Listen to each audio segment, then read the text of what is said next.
Hi, welcome to Semsah. Hope you guys are well. My name is Susanna and I thought I'd come with you guys with a new stitch in this season so you guys can actually start repairing your garments. I know some of you might not have a sewing machine, so I thought this would be an alternative stitch to use, and it's called the backstitch. I've actually used this stitch as well in my blog to create my denim dark trousers, and I reduced the waist with that. So I show how to do it with the backstitch, and I show also how to do it with a sewing machine. So if you're interested, check my blog. So yeah, I'm just gonna show you guys how to use the backstitch, and yeah, join me.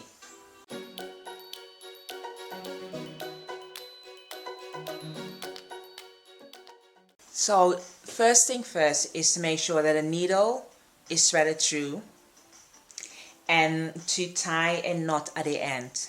So I'm going to show you guys two ways. One is the traditional way, is to tie the knot, to create a knot by creating a loop, and I twist it at the end so it's a little bit thicker, and that's how you create a knot, like that. Or basically start with a running stitch, and that's where you create one, is making sure you're away from the edge, push the needle through, making sure that the thread is still a little bit left, and then go back on yourself, not too close to the edge, pull the needle through and create another hole at the other end of the first hole that's been created, ensuring that the thread doesn't pull through. So I'll do that again, and this is how actually you start with doing a backstitch. So there's a hole here, and that's the hole that I want to go into,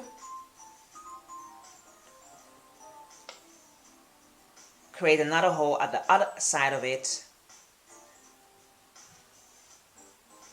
and then again,